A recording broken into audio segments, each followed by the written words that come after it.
ప్రభునందు ప్రియ పరిశుద్ధ దేవుని కుమారులారా, దేవుని కుమార్తెలారా, యేసుక్రీస్తు నామములో మీ అందరికీ వందనాలు, దేవునికి స్తోత్రాలు. ఈరోజు మనము యేసుక్రీస్తు సిలువలో పలికినటువంటి ఒక మాటను గురించి ధ్యానం చేసుకుందాం. యేసుక్రీస్తు వారు సిలువలో పలికిన ఒక మాట, అంటే ఒకటో మాట కాదు, ఒక మాట, సిలువలో పలికిన ఒక మాటను గురించి మనం పరిశీలన చేసుకుందాం. వాక్యాన్ని చదువుదాం. మత్తయి సువార్తలో 27వ అధ్యాయము 46వ వచనం. మత్తయి సువార్త 27వ అధ్యాయము 46వ వచనం. ఇంచుమించు 3 గంటలప్పుడు యేసు ఏలి ఏలి లామా సబక్తాని అని బిగ్గరగా కేక వేసెను. ఆ మాటకు నా దేవా నా దేవా నన్నెందుకు చేయి విడిచితివని అర్థము. యేసుక్రీస్తు సిలువలో ఏమంటున్నాడండి?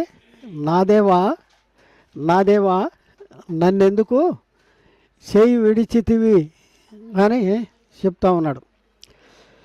ప్రియులారా, మరి యేసుక్రీస్తు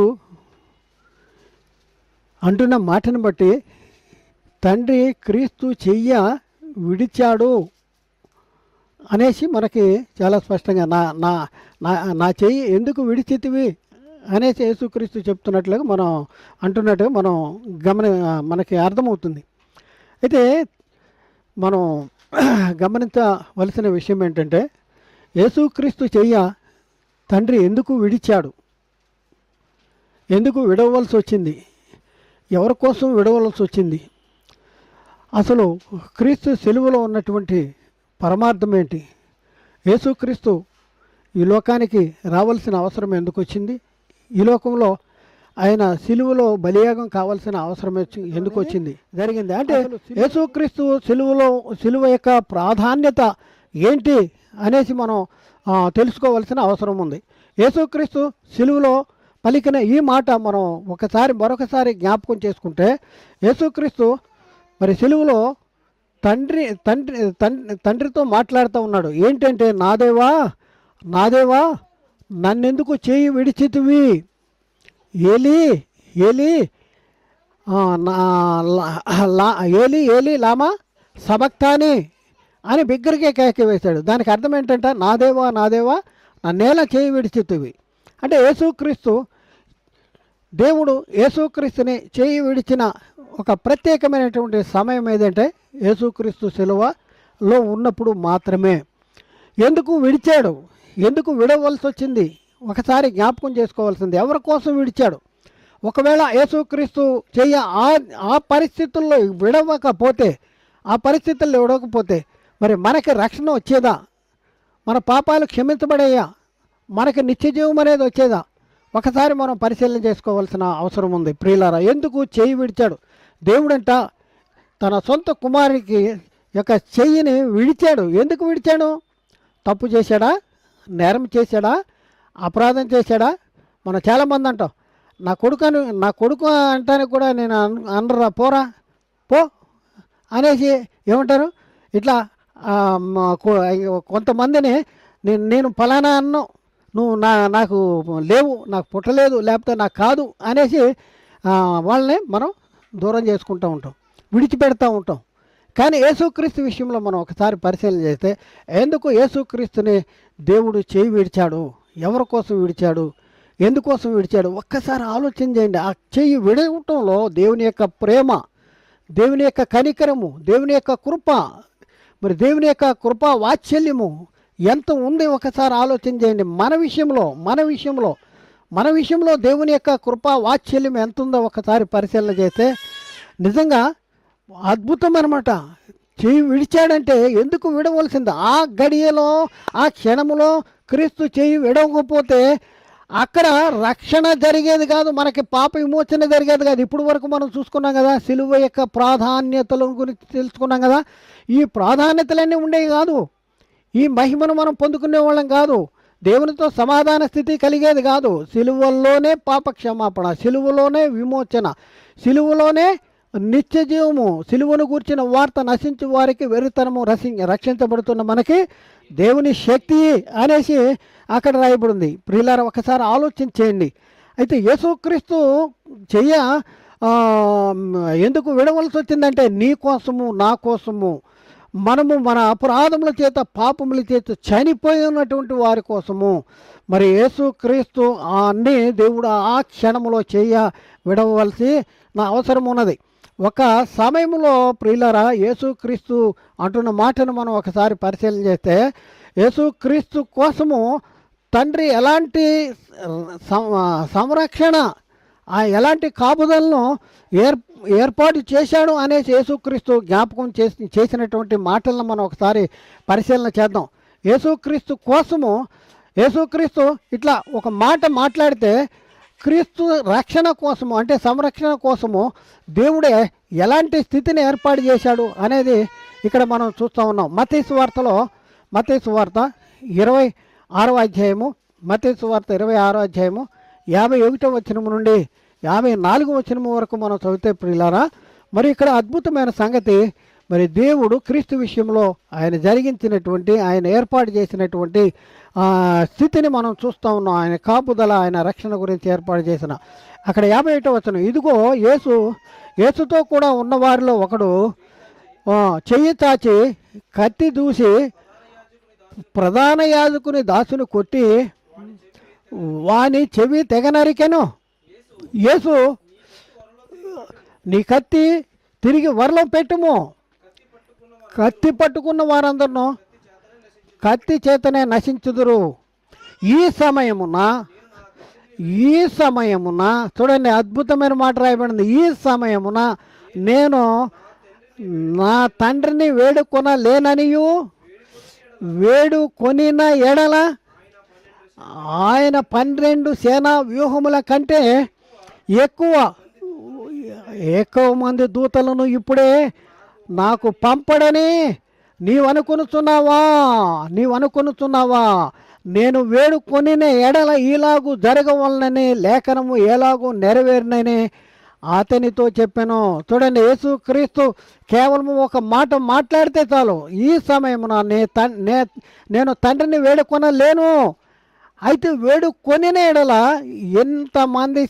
ఎంతమందిని పంపిస్తానంటే 12 సేనా వ్యూహముల సైన్యమును, సేనా వ్యూహముల కంటే ఎక్కువ మంది దూతలను ఇప్పుడే నాకు పంపడు. ఒక సేనా వ్యూహం ఎంత? 6000 మంది. ఒక సేనా వ్యూహానికి ఎంతమంది అంట దూతలు? 6000 మంది. 12 సేనా వ్యూహముల దూతల్ని పంపిస్తాడు. కానీ నేను వేడుకొనలేను. ఎందుకు వేడుకొనలేను అంటాడు అని అంటున్నాడు. నేను వేడుకొని ఎడల ఈలాగు జరగవలనని లేఖనము ఎలాగూ నెరవేరును. యేసుక్రీస్తు వచ్చింది దేనికి? యేసుక్రీస్తు ఎందుకు వచ్చాడు? ఒకసారి మనం పరిశీలన చేసుకోవాల్సిన అవసరం ఉంది.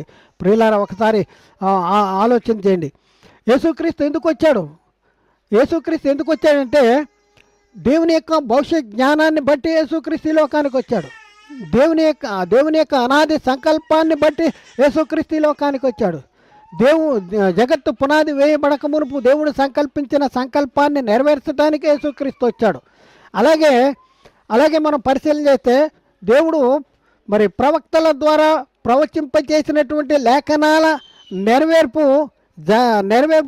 నెరవేర్పు జరపటానికి యేసుక్రీస్తు లోకానికి వచ్చాడు. ప్రవక్తల ప్రవచనాల నెరవేర్పు కోసం. మరి యేసుక్రీస్తు ఎందుకు ఈ లోకానికి వచ్చాడు అనంటే, మరి పితరులకి చేసినటువంటి వాగ్దానాల నెరవేర్పుగా యేసుక్రీస్తు లోకానికి వచ్చాడు. అందుకనే ఇక్కడ యేసుక్రీస్తు చాలా స్పష్టంగా తను వచ్చిన పనిని ఆయన జ్ఞాపకం చేసుకున్నాడు. అందుకనే యేసుక్రీస్తు మరి తండ్రిని వేడుకొనలేదు. ఎందుకు ఏమంటున్నాడంటే, నేను వేడుకొని ఎడల ఇలాగూ జరగవలనని లేఖనము ఎలాగో నెరవేరినని అతనితో చెప్పాను. నేను వేడుకుంటే ఎంతమందిని పంపించేస్తాడు? 12 సేనా వ్యూహముల కంటే ఎక్కువ మంది దూతలను పంపిస్తాడు. కానీ ఎందుకు వేడుకుంటే ఎలా జరగాలని లేఖనం ఎలా నెరవేరాలి? లేఖనం నెరవేరడం కోసం నేను వచ్చాను. లేఖనం ఎందుకు పుట్టింది? తండ్రి భవిష్యత్ జ్ఞానాన్ని బట్టి. లేఖనం ఎందుకు పుట్టింది? పితరులకు చేసిన వాగ్దానాలను బట్టి. కాబట్టి తండ్రి భవిష్యత్ జ్ఞానాన్ని నెరవేర్చడానికి వచ్చాడు, పితరులకు చేసిన వాగ్దానాలను నెరవేర్చడానికి ఈ లోకానికి వచ్చాడు, ప్రవక్తల ప్రవచనాలను నెరవేర్చడానికి యేసుక్రీస్తు ఈ లోకానికి వచ్చాడు. మరి ఏంటి ఆ ప్రవచనాలు? ఇవన్నీ మనం తెలుసుకోవాల్సిన అవసరం ఉంది. అయితే ఒకసారి మనం చూద్దాం. యేసుక్రీస్తు ఇవన్నీ కూడా జ్ఞాపకం చేసుకుని ఆయన జీవించిన పరిస్థితి మనం పరిశీలన చేస్తే ఎట్టి పరిస్థితుల్లో కూడా తండ్రి యొక్క భవిష్యత్ జ్ఞానానికి వ్యతిరేకమైనటువంటి స్థితిలో ఆయన జీవించిన పరిస్థితి లేదు. ఎలాంటి కష్ట పరిస్థితుల్లో అయినా, ఎలాంటి క్లిష్ట పరిస్థితుల్లో అయినా, ఎలాంటి శ్రమలు దుఃఖాలు, మరి ఎంత భయంకరమైన పరిస్థితి, రాబోతున్న పరిస్థితి, ఎలాంటి క్లిష్ట పరిస్థితి ఉన్నా కూడా యేసుక్రీస్తు మరి తండ్రి చిత్తానికి వ్యతిరేకమైనటువంటి ఆలోచన చేయలేదు. చూద్దాం నుండి ఇక్కడ లూకాసు వార్తలో 22వ అధ్యాయంలో 43వ వచనంలో మనం పరిశీలన చేస్తే, లూకాసు వార్త 22వ అధ్యాయము 43వ వచనం మనం పరిశీలన చేస్తే అక్కడ యేసుక్రీస్తు గెత్సెమనే తోటలో ప్రార్థన చేస్తూ ఉన్నటువంటి పరిస్థితి మనం చూస్తున్నాం. తండ్రి, ఈ గిన్నె నా యొద్ద నుండి తొలగించుటకు నీ చిత్తమైతే తొలగించుము. ఏమన్నాడు? ఈ గిన్నె నా యొద్ద నుండి తొలగించు అంటే భవిష్యత్తులో ఇంకా తర్వాత కాలంలో ఆయనకి ఏం చేయబోతున్నారు ఈ లోకము అంటే సిలువ వేసేటటువంటి పరిస్థితి. ఈ గిన్నె అంటే ఈ శ్రమలు, ఈ సిలువ శ్రమలు ఆ గురించి చెప్తున్నాడు. నా యొద్ద నుండి ఈ గిన్నె నా యొద్ద నుండి తొలగించుటకు నీ చిత్తమైతే తొలగించుము తండ్రి, ఆయనను నా ఇష్టము కాదు నీ చిత్తమే సిద్ధించునుగాక అని ప్రార్థించును. నా ఇష్టం కాదు, నీ చిత్తమే సిద్ధించునుగాక, నా ఇష్టం కాదు అన్నాడు. నీకిష్టమైతే తొలగించుము అనే ఎలాంటి శ్రమ అనుభవించాలి అనేసి కూడా యేసుక్రీస్తుకి తెలిసి లోకానికి వచ్చాడు. ఆ సమయము దగ్గరికి వచ్చే కొద్ది ఆయనలో ఒక పరిస్థితి అనమాట, దాన్ని ఎదుర్కోబోయేటటువంటి పరిస్థితుల్లో యేసుక్రీస్తు ఎలాంటి భావోద్వేగాలకి లోనయ్యాడు అనేసి మనం చూద్దాం. మత్తయి సువార్తలో 26వ అధ్యాయంలో 36-37 వచనాల్లో, మత్తయి సువార్త 26వ అధ్యాయము 36-37 వచనాల్లో అంతటి యేసు వారితో కూడా గెత్సెమనే అనబడిన చోటికి వచ్చి నేను అక్కడికి వెళ్ళి ప్రార్థన చేసి వచ్చే వరకు మీరిక్కడ కూర్చుండని శిష్యులతో చెప్పి పేతురును జబదయి ఇద్దరు కుమారులను వెంట పెట్టుకుని పోయి దుఃఖపడుటకును చింతాక్రాంతుడవుటకును, ఏంటంటే దుఃఖపడుటకును, చూడండి, దుఃఖపడుటకును రాబోతుంది గిన్నె, సిలువ శ్రమలు రాబోతున్నాయి. అవి వస్తాయనే ఆయనకు ముందే తెలిసిన యేసుక్రీస్తు తండ్రికి ప్రార్థన చేస్తానికి వెళ్ళి అక్కడ ఏం జరుగుతుందట? దుఃఖపడుటకును చింతాక్రాంతుడవుటకును మొదలుపెట్టాను. అలాగే 26వ అధ్యాయము 38వ వచనంలో కూడా చూద్దాం. మత్తయి సువార్త 26:38. అప్పుడు యేసు మరణమగునంతగా నా ప్రాణము బహు దుఃఖముతో మునిగి ఉన్నది. ఏమంటండి? అప్పుడు యేసు మరణమగునంతగా నా ప్రాణము బహు దుఃఖముతో మునిగి ఉన్నది. మీరు ఇక్కడ నిలిచి నాతో కూడా మెలకుగా ఉండుడని వారితో చెప్పాను. ఏమంటున్నాడు? మరణమగునంతగా నా ప్రాణము బహు దుఃఖంతో మునిగి ఉన్నది. ఎందుకండి ఇంత శ్రమ, ఇంత కష్టము, ఇంత ఇబ్బందులు, ఇంత మనం పరిశీలన చేస్తే ఇంత చింతాక్రాంతుడవుట, ఇవన్నీ ఎందుకు యేసుక్రీస్తు అనుభవించవలసి వచ్చింది? యేసుక్రీస్తు ఎందుకు ఇంత బాధ అనుభవించవలసి వచ్చింది? అది మనం గమనించవలసినటువంటి విషయం ఉంది, గమనించాలి. ఇంకా మత్తయి సువార్తలోనే 39వ వచనం చదువుతాం. 26వ అధ్యాయము 39వ వచనం, 26-39.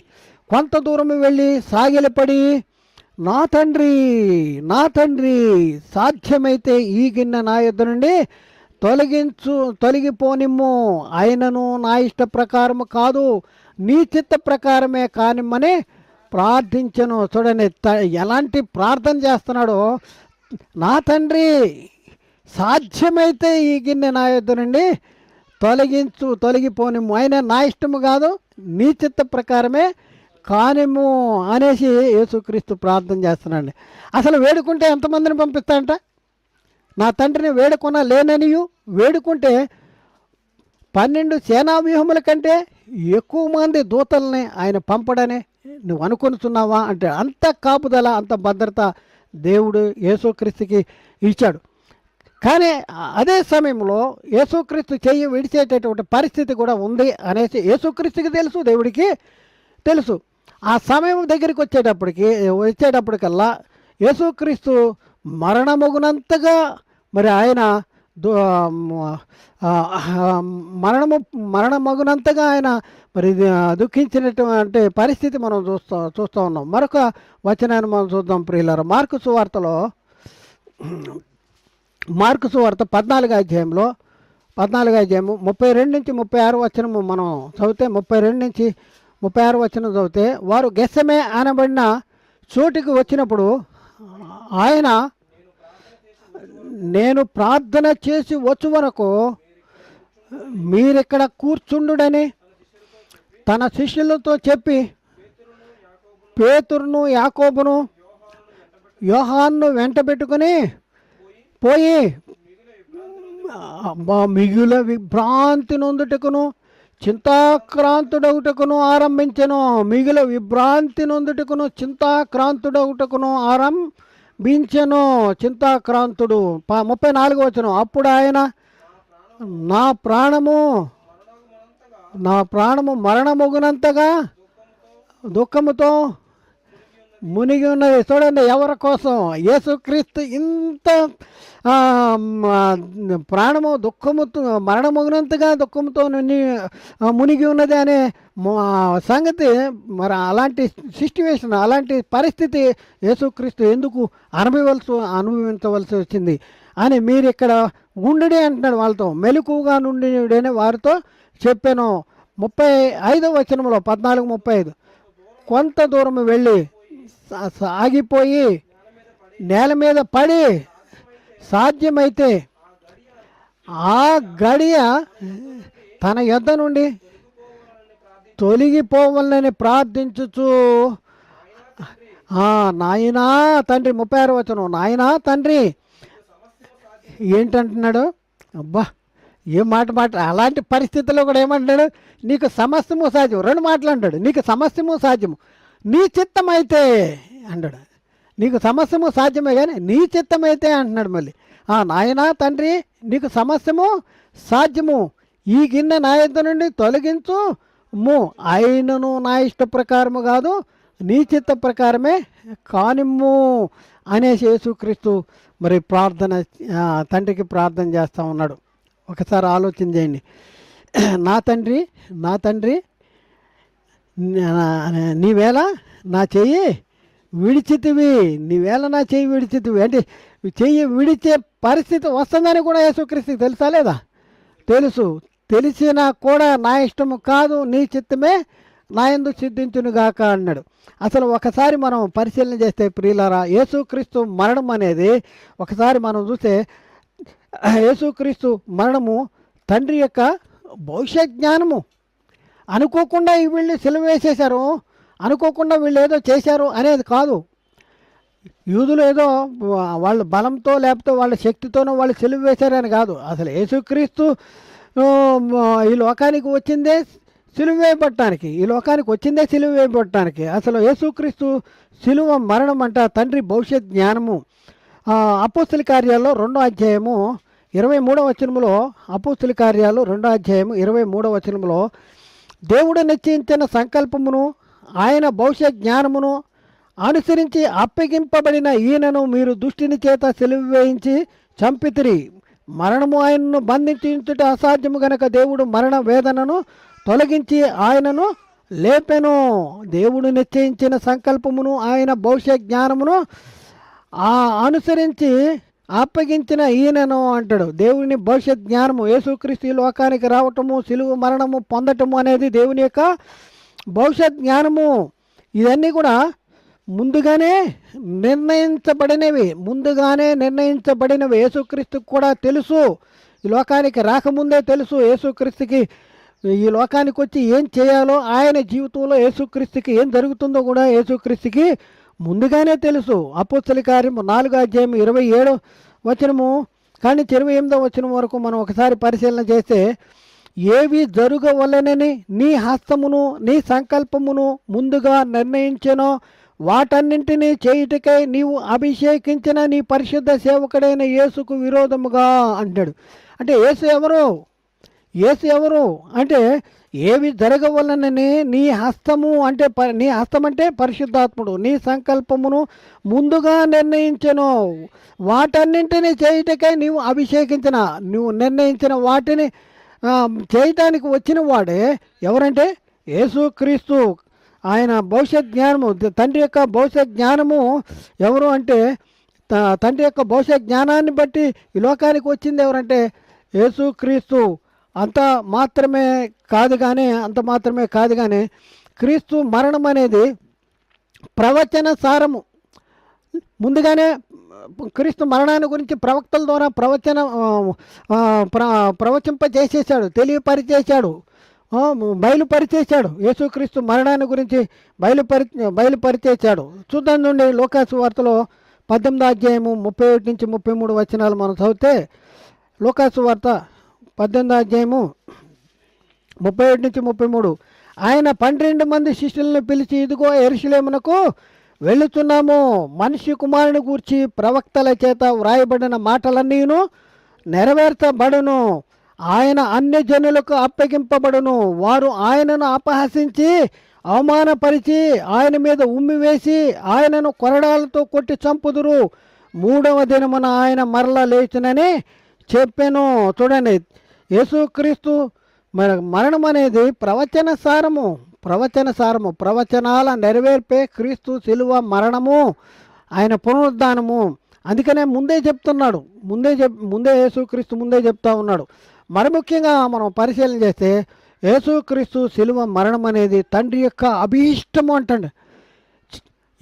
నా తండ్రి నన్ను ఎలా చెయ్యి విడిచితివి అంటే ఆ చెయ్యి విడవటం అనేది, క్రీస్తు చెయ్యి విడవటం అనేది, ఆ శిలువలో ఆ విడవటం అనేది తండ్రి యొక్క అభీష్టము. ఒక 4-5 పదార్థాలని అక్కడ పెట్టి, స్వీట్లు కానీ అవి కానీ ఇందులో మీకు ఏది ఇష్టం ముందు తినండి అంటే, ఇది ఇష్టమండి, ఇది చాలా ఇష్టమండి అంటాం. అలాగే తండ్రికి చాలా ఇష్టము, అభీష్టము. ఏంటి అభీష్టము? క్రీస్తు శిలువ మరణము, లేకపోతే కుమారుని చెయ్యి విడవటం. నా తండ్రి నన్నేలా విడిచితివి, నా చెయ్యి ఎలా విడిచావు అంటాడు. ఆ చెయ్యి విడవటం అనేది ఎప్పుడు నిర్ణయించబడింది? ఎప్పుడు? భవిష్యత్ జ్ఞానం అంట, దేవుని యొక్క అనాది సంకల్పము. జగత్తు పునాది వేయబడక మునిపే దేవుడు మరి మనల్ని క్రీస్తులో ఏర్పాటు చేసుకున్నాడు. కాబట్టి జగత్తుకి పునాది వేయబడక మునిపే అనాది సంకల్పము, భవిష్యత్ జ్ఞానాన్ని బట్టి మరి ఈ లోకానికి యేసుక్రీస్తు రావాల్సి వచ్చింది. కాబట్టి తండ్రి యొక్క అభీష్టము యేసుక్రీస్తు చెయ్య ఆ శిలువలో విడవటం అనేది తండ్రి యొక్క అభీష్టం అంటండి. ఒక్కసారి ఆలోచించండి, ఎందుకు విడవలసి వచ్చిందంటే మన కోసము, నీ కోసము, నా కోసము, మన కోసము. ఆ చెయ్యి విడవకపోతే, ఆయన శిలువ మరణము పొందకపోతే, శిలువలో మరణించకపోతే మనకి ఆశీర్వాదం వచ్చేది కాదు. ఆయన మృతుల్లో నుండి తిరిగి లేకపోతే మనం ఇంకా కూడా పాపులంగా ఉండేవాళ్ళం. రోమా 4:25 ఆయన మన పాపముల నిమిత్తమే అప్పగించబడెను, మనలను నీతిమంతులుగా తీర్చడానికి తిరిగి లేచాడు అనేసి అక్కడ రాయబడింది. కాబట్టి క్రీస్తు మరణం అనేది తండ్రి అభీష్టము. కొలసీ పత్రిక 1:19 కొలసీ పత్రిక 1:19 ఆయన యందు సర్వ సంపూర్ణత నివసింపవలనని ఆయన శిలువ రక్తము చేత సంధి చేసి ఆయన ద్వారా సమస్తమును, అవి భూలోకమందున్నవేనను పరలోకమందున్నవేనను వాటన్నింటినీ తన ద్వారా సమాధాన పరుచుకున్న వలనని తండ్రి అభీష్టము. యేసుక్రీస్తు సెలవులో మరణించకపోతే పరలోకమందున్నవారు కానీ భూమి మీద ఉన్నవారు కానీ వీళ్ళందరూ కూడా ఏకమయ్యేది కాదు అందుకనే ఆయన శిలువ రక్తము చేత పరలోకంలో ఉన్నవారిని భూమి మీద ఉన్నవారిని ఏకము చేయటం అనేది తండ్రి యొక్క అభీష్టము. ఈ తండ్రి అభీష్టం నెరవేరాలంటే ఎవరు బలైపోవాలి? యేసుక్రీస్తు బలైపోవాలి. అందుకనే క్రీస్తు చెయ్యను ఏం చేశాడు? విడిచిపెట్టాడండి. చెయ్యను విడిచిపెట్టాడు. ఇట్లా చెయ్యను విడిచిపెట్టాడు. చెయ్యి విడవటం ద్వారా నీకు ఆశీర్వాదం వచ్చింది. ఒకవేళ ఆ చెయ్యి విడవకపోతే మనకి ఆశీర్వాదము వచ్చి ఉండేది కాదు. ఇంకా మనం పాపలంగానే ఉండేవాళ్ళం. లేఖనాలు మనకు చెప్తున్నాయి. మన పాపాల నిమిత్తం అప్పగించబడ్డాడు. ఇంకా చాలా సంగతులు మనం చూద్దాం. మరి ముఖ్యంగా మరి యేసుక్రీస్తు నేను చెప్పొచ్చేది ఏంటంటే, మనవాళ్ళందరూ ఏమంటే యూదులు అయ్యో నేను సిలువేశారయ్యా, ఆ బాబా నేను సిలువేశారు బాబా, నీ సిలువేశారు బాబా అనేసి ఈ శంకుతో ఇటు చూసుకో, ఆ శంకుతో ఇటు చూసుకుంటూ రోదనలు రొప్పులు. ఇప్పుడు అసలు తండ్రి భవిష్య జ్ఞానాన్ని తెలిస్తే మీరు ఎంత అమాయకులు, ఎంత పిచ్చోళ్ళు, ఎంత అమాయకులు. ఆయన కోసం పెడతారా మీరు? ఆయన కోసం చింతిస్తారా? తండ్రి భవిష్య జ్ఞానము ఆయన చేయి విడవటం, తండ్రి యొక్క అనాది సంకల్పము ఆయన చేయి విడవటం, ప్రవక్తల నెరవేర్పు ఆయన చేయి విడవటం, తర్వాత పితరులకి చేసిన వాగ్దానము నెరవేర్పే ఆయన చేయి విడవటం. దీని అంతటిలో ఏం జరుగుతుందంటే పరలోకంలో ఉన్నవారిని భూమి మీద ఉన్నవారిని ఏకం చేయటం. ఇది చేయటం కోసం దేవుడు ఏం చేశాడు? క్రీస్తు చేయని విడిచాడు. విడిస్తే వీళ్ళేం చేస్తున్నారు? మనోళ్ళు రోదంలో రొప్పులు ఇడవకూడదా? తండ్రి భవిష్య జ్ఞానం నెరవేరకూడదా? పేతురుని కూడా అదే అన్నాడు. పేతురుతో ఏమంటే పేతురుతో ఇదే సంభాషణ చెప్తున్నాడు. ఎరుసలేము వెళ్తున్నాము, శాస్త్రులు పరిచయాలు నన్ను పట్టుకుంటారు, వీళ్ళందరూ కూడా నన్ను సిలువేస్తారు, నన్ను మళ్ళీ సిలువేస్తారు, మరి నేను సమాధి చేయబడతాను, మళ్ళీ తిరిగి మూడో దినాన లెగుస్తానంటే పేతురు ఏమంటున్నాడు తెలుసా? ప్రభువా ఇది నీకు జరగకుండా అని ఆయన్ను గద్దిస్తున్నాడు. 16వ అధ్యాయం మత్తయి సువార్తలో 16వ అధ్యాయంలో ఆ మాటలు రాయబడి చూద్దాం ప్రియులారా. చూడండి, ఇప్పుడున్న పరిస్థితుల్లో దేవుని సంకల్పానికి వ్యతిరేకంగా సాతాను మన జీవితాల్లో తన కార్యాన్ని జరిపించడానికి, మన చేతనే దేవుని యొక్క ప్రణాళికను తృణీకరించడానికి, మరి దేవుని ప్రణాళికను వ్యతిరేకంగా మన జీవితాల్లో జరిగిస్తూ ఉన్నాడు. ప్రియులారా చదువుదాం మత్తయి సువార్త 16వ అధ్యాయము 21వ వచనం కానించి. అప్పటి నుండి తాను యెరూషలేమునకును వెళ్ళి పెద్దల చేతను, ప్రధాన యాజకుల చేతను, శాస్త్రుల చేతను అనేక హింసలు పొంది చంపబడి 3వ దినమున లేచుట ఏది అగత్యము? 3వ దినమున లేచుట అగత్యము. నువ్వు లేగను, అయిపోయింది నా పని ఫినిషు అనంటే ఆలోచించవచ్చు. కానీ ఏమంటాడు? 3వ దినమున లెగుచుట కూడా అగత్యము. అనేక హింసలు పొంది చంపబడి 3వ దినమున లెగుచుట అగత్యమని యేసు తన శిష్యులకు తెలియజేయ మొదలు పెట్టగా పేతురు ఆయన చేయి పట్టుకుని, ప్రభువా అది నీకు దూరమవునుగాక. నీకెన్నడూ కలగదు. నువ్వు భ్రష్టుడు అయిపోవాలి. అసలు దేవుని సంకల్పం నీ జీవితాల్లో నెరవేరకూడదు, దేవుని ప్రణాళిక నెరవేరకూడదు, దేవుని భవిష్య జ్ఞానం నీ జీవితంలో నెరవేరకూడదు, ప్రవక్తల ప్రవచనాల నెరవేర్పు నీ జీవితంలో నెరవేరకూడదు, పితరులకు చేసిన వాగ్దానం నీ జీవితంలో నెరవేరకూడదు. నువ్వు దేవుని సంకల్పాన్ని నెరవేర్చని వాడు ఏమవుతాడు చెప్పండి? భ్రష్టుడైపోతాడు. నువ్వు భ్రష్టుడు అయిపోవాలి. అది నీకెన్నడను కలగకుండును గాక అని మామూలుగా కాదు, గద్దిస్తున్నాడు. అబ్బా ఎంత ప్రేమండి, ఎంత ప్రేమ వీళ్ళకి. ఏడ్చే వాళ్ళకి ఎంత ప్రేమ, యేసుక్రీస్తుని గురించి ఏడ్చే వాళ్ళకి ఎంత ప్రేమ చెప్పండి. కారిపోతానే వీళ్ళందరి చెంగులు. కొంతమంది అయితే తెల్ల టవల్లో కూడా తెచ్చుకొని పక్కన పెట్టుకుని తుడుచుకుంటూ ఉంటారు. ఎందుకంటే చీరలో ఇదైపోతే, లేకపోతే బట్టలు ఇదైపోతే, కచ్చిపులు. కాబట్టి వీళ్ళందరికీ ఎంత ప్రేమ చెప్పండి యేసుక్రీస్తు అంటే. యేసుక్రీస్తు శిలువలో బాధపడిపోయాడని వీళ్ళు చాలా విచారించేస్తున్నారు. అసలు వీళ్ళు అప్పుడే ఉంటే వీళ్ళు అప్పుడే ఉంటే అసలు వీళ్ళు దించేసేవాళ్ళు, సిలువ మరణం పొందకుండా వీళ్ళు దించేసేవాళ్ళేమో, వీళ్ళు ఏదైనా జూలుస్ చేసి. అలాంటి పరిస్థితి అనమాట. అందుకనే ఎంత ఎడుతున్నారు. అయితే ఏమన్నాడు చెప్పండి, ఏమన్నాడు? ఇది ఎన్నడూ నీకు దూరమునుగా జరగకుండానుగా, కానీ ఆయన్ను గద్దింపసాగాను, గద్దిస్తున్నాడు. అప్పుడు యేసుక్రీస్తు ఏమన్నాడండి? యేసుక్రీస్తు ఏమన్నాడు? పేతురు వెంక చూసి ఏమన్నాడు? అయితే 23వ వచనం, అయితే ఆయన పేతురు వైపు చూచి, సాతానా నా వెనుకకి పొమ్ము, నీవు నాకు అభ్యంతర కారణమై ఉన్నావు అనేసి అక్కడ చెప్పడం అనేది జరిగింది. చూడండి, ఏమండండి? సాతానా అంటున్నాడు. అంటే దేవుని భవిష్యత్ జ్ఞానానికి వ్యతిరేకమైన ఆలోచనలు మన జీవితాల్లో ఉంటే మనం ఎవరమో? సాతాను. నువ్వు మనుషుల సంగతులనే ఆలోచించుతున్నావు, కానీ దేవుని సంగతులు నువ్వు తలంచక ఉన్నావు. దేవుని సంగతి అంటే ఆయన చెయ్యి విడవాలి, చెయ్యి విడిస్తే నీకు ఆశీర్వాదం. ఆయన చెయ్యి విడవాలి, క్రీస్తు త్యాగము అక్కడ జరగాలి, క్రీస్తు బలియాగము కావాలి. దేవుని ప్రేమ ప్రత్యక్షత యేసుక్రీస్తు, క్రీస్తు త్యాగము, క్రీస్తు బలియాగమే నీకు ఆశీర్వాదము. అది గుర్తించక ఆయన కోసం నువ్వు ఏడుస్తావంటే, ఆయన చేయటానికి వచ్చాడు, వచ్చిందే చేయటానికి. చేసిన దానికి ప్రతిఫలంగా నా జీవితాన్ని మార్చుకుంటాను అనేసి నీ జీవితాన్ని మార్చుకొని ఆయనకి ఇష్టం వచ్చినట్లు నువ్వు జీవించక ఆయన కోసం నువ్వు పెడతావు ఎందుకు? అధికారం మరి ఎందుకు? యేసుక్రీస్తు మరి సిలువలో మరి బలి యాగం కావించబడవలసి వచ్చింది ఎందుకు? యేసుక్రీస్తుని దేవుడు చేయి విడిచేశాడు. దేనికి? నీ కోసం అండి, నీ కోసం, మన కోసము. మన పరిస్థితి ఎలా ఉంది? నీతిమంతుడు ఒక్కడు లేడు. మరి అందరూ పాపం చేసి దేవుడు అనుగ్రహించి మహిమను పొందలేకపోతున్నాడు. పాపము, ఆజ్ఞాతిక్రమణే పాపము, పాపం వల్ల వచ్చే జీతము మరణము, రెండవ మరణము, నిత్య నరకము, యుగ యుగాలు నరకములో కాలేటటువంటి పరిస్థితి.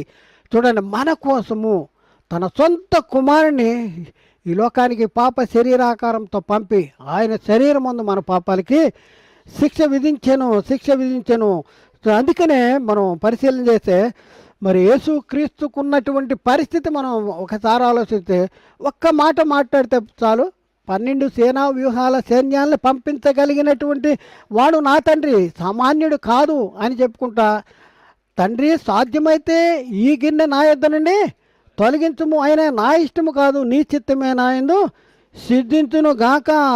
మరణమగునంతగా సాగిలపడి ఆయన దుఃఖాక్రాంతుడు, చింతాక్రాంతుడు ఎలాంటి శ్రమలు అనిపించాడు. మరి దానికి సార్థకత మన జీవితాల్లో మరి మనం మార్చుకుందామా? మన జీవితాలను మార్చుకుందామా? మన పరిస్థితి మార్చుకుందామా? ఎందుకు?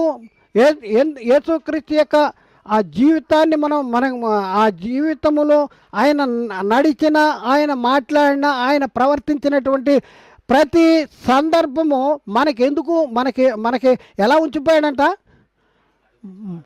మాదిరిగా ఉంచిపోయాడు. మనము తన అడుగు జాడలందు నడుచుకున్నట్లు మనకు మాదిరిగా ఉంచిపోయాడు. తన అడుగు జాడల్లో నడుచుకోవాలని మనకి మాదిరిగా ఉంచిపోయాడు. మొదటి పేతురు పత్రిక 2వ అధ్యాయము 20వ వచనం. మొదటి పేతురు 2వ అధ్యాయం 20వ వచనం. క్రీస్తు కూడా మీ కొరకు బాధపడి మీరు హ్యాపీగా జీవించున్నట్లు, మీ మేడలు, మిద్దెలు, కార్లు, బంగళాలలో జీవించినట్లు, ఏసీల్లో జీవించినట్లు అని ఉంది అక్కడ. ఎలా ఉంది? క్రీస్తు కూడా మీ కొరకు బాధపడి మీరు తన అడుగు జాడలందు నడుచుకున్న వల్లనే మీకు మాదిరిగా ఉంచిపోయాను అడుగు జాడలు. యేసు యొక్క అడుగు జాడలు చూస్తానికి వీళ్ళు ఎక్కడికి వెళ్తున్నారు? యెరూషలేం వెళ్తున్నారు. అక్కడున్నాయి అడుగు జాడలు, ఎక్కడున్నాయి చెప్పండి? ఆయన అడుగు జాడలు ఎక్కడున్నాయి? ఆత్మ యొక్క నియమములో, వాక్యములో, బైబిల్లో ఉన్నాయి. అది కూడా అపోస్తులు, ప్రవక్తలు వేసిన పునాదిలో ఉన్నాయి. చూద్దాం. ఎఫ్సీ పత్రిక 5వ అధ్యాయంలో 2వ వచనం మనం చూద్దాం ప్రియులారా. ఎఫ్సీ పత్రిక 5వ అధ్యాయము 2వ వచనంలో, క్రీస్తు మిమ్మును ప్రేమించి పరిమళ వాసనగా ఉండుటకు మన కొరకు తన్ను తాను దేవునికి అర్పణగాను బలిగాను అప్పగించుకొనెను. అలాగుననే అలాగుననే మీరును ప్రేమ కలిగి నడుచుకుని, అలాగే మీరు కూడా ఏం చేయాలి? ప్రేమ కలిగి నడుచుకోవాలంటే ఏం చేయాలి? అలాగే అన్నాడు అక్కడ. అలాగే అలాగే అంటే క్రీస్తు మీకోసము బాధపడి, క్రీస్తు మిమ్మల్ని ప్రేమించి పరిమళ సువాసనగా ఉండుటకు మన కొరకు తను తాను దేవునికి అర్పణగాను బలిగాను అప్పగించుకున్నాను. కాబట్టి అలాగే మీరు కూడా నడుచుకోవాలి. అంటే మనం ఎలా నడుచుకోవాలి? ఎట్లా చెప్పండి? ఏసీలోనా? హ్యాపీగానా? ఎవరన్నా భోజనాలు పిలిచారంటే ఏముంది ముందు? ఏముంది? ఏంటి ఈ స్పెషల్ లేకపోతే రావా? స్పెషల్ ఉంటే రా. చూడండి, యేసుక్రీస్తుకి ఆహారం ఏంటంట? తండ్రి పని నెరవేర్చటం, ఆయన పది తుదముట్టించటమే నాకు ఆహారం అంటాడు. మనం ఎలా నడుచుకోవాలండి? మొదటి యోహాను పత్రిక 3వ అధ్యాయంలో 16వ వచనంలో, మొదటి యోహాను 3వ అధ్యాయం 16వ వచనంలో ఆయన మన నిమిత్తము తన ప్రాణము పెట్టెను గనక దీని వలన ప్రేమ ఎట్టిదని తెలుసుకొనుచున్నాము. మనము కూడా సహోదరుల నిమిత్తము మన ప్రాణములను పెట్టబద్దులమై ఉన్నాము. చూడండి, ఒక్కసారి ఆలోచించండి. ఒక్కసారి మన పరిస్థితి ఎలా ఉంది? అసలు టోటల్గా మారిపోయింది. అసలు బైబిల్లో ఉన్నదానికి మన జీవితాలకి అసలు వ్యత్యాసం, అసలు సాపత్యమే లేదు. పూర్తిగా భిన్నంగా మారిపోయింది. కాబట్టి ప్రియులారా, మరి ఆలోచన చేయండి. యేసుక్రీస్తు సెలువులో పలుకుతున్న మాట, నా తండ్రి నా తండ్రి నా తండ్రి నా తండ్రి, ఆ మాటకు నాదేవా నన్నెందుకు చేయి విడిచితివి? ఆ మాటకు నాదేవా నాదేవా నన్నెందుకు చేయి విడిచితివి? నన్నెందుకు చేయి విడిచి, ఎందుకు చేయి విడిచాడో మీకు అర్థమైందా? మీకు అర్థమైందా? యేసుక్రీస్తు చెయ్య దేవుడు ఎందుకు విడిచాడు? విడవకపోతే ఏం జరిగేది? విడవటం ద్వారా ఏం జరిగేది? మరి ఇప్పుడున్న పరిస్థితుల్లో నీ కర్తవ్యం ఏంటి? నీ బాధ్యత ఏంటి? నువ్వేం చేయాలి? యేసుక్రీస్తు కోసము నువ్వు దుఃఖిస్తూ, విచారిస్తూ, చింతిస్తూ, ఆయన కోసం నువ్వు చింతించాలా, బాధపడాలా? లేకపోతే ఆయన పడిన కష్టానికి సార్థకతగా మన జీవితాలను మార్చుకొని మరి క్రీస్తు స్వరూపాలుగా, క్రీస్తు పోలికగా, క్రీస్తు నాకు తగినట్లుగా మన జీవితాల్ని మార్చుకోవాలా? ఎలాంటి పరిస్థితుల్లో మనం ఉండాలి? ఒకసారి ఆలోచించేయండి. ఎందుకు విడిచిపెట్టాడు చెప్పండి? నాదేవా నాదేవా నన్నేలా చేయి విడిచితివి అంటాడు. ఎందుకు విడిచాడు? అసలు దీని పూర్వోత్తరాలేంటి నువ్వు చెప్పు, అది చెప్పాలి. మరి విడిచినందుకు ఏం జరిగింది? విడవటం ద్వారా ఏం జరిగింది నీ జీవితంలో, మన జీవితాల్లో? దేవుడు ఎప్పుడు ఆలోచించాడు క్రీస్తు చేయి విడవాలని? క్రీస్తు చేయి విడవటం ద్వారా మనకు కలిగినటువంటి ఆశీర్వాదం ఏంటి? మరి ఆశీర్వాదానికి మనం వారసులు అవ్వాలంటే మన జీవితాల్లో ఎలా మార్చుకోవాలి? మన ప్రవర్తన ఎలా మార్చుకోవాలి? మన నడవడికి ఎలా మార్చుకోవాలి?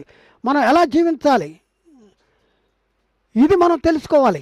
నేను ఎవరిని నిందించట్లా, దూషించట్లా, నేనేమంటలేదు ప్రియులారా. బైబిల్ ఇలా చెప్తుంది, మనం ఇలా నేర్చుకోవాలని చెప్తున్నాం.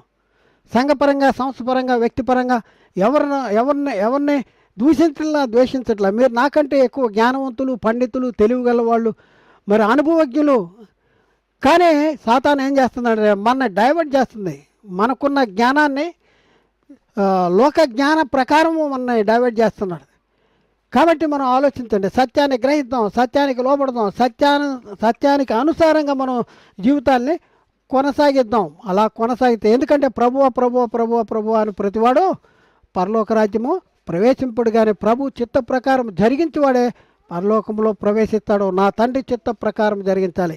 తండ్రి చిత్తం ఏంటి? క్రీస్తు చేయి విడవటంలో ఎందుకు విడిచాడు? విడవటం ద్వారా ఏం జరిగింది? ఇప్పుడు నువ్వు ఏం చేయాలి? ఇది మనం తెలుసుకుని దానికి తగినట్లుగా మన జీవితాలను మలుచుకుందాం. మరి అటు కృప మరి దేవుడు మనకు అనుగ్రహించాడు. దాన్ని బట్టి దేవునికి కృతజ్ఞతాస్తులు చెల్లిద్దాం. మరి ముఖ్యంగా ప్రియులారా,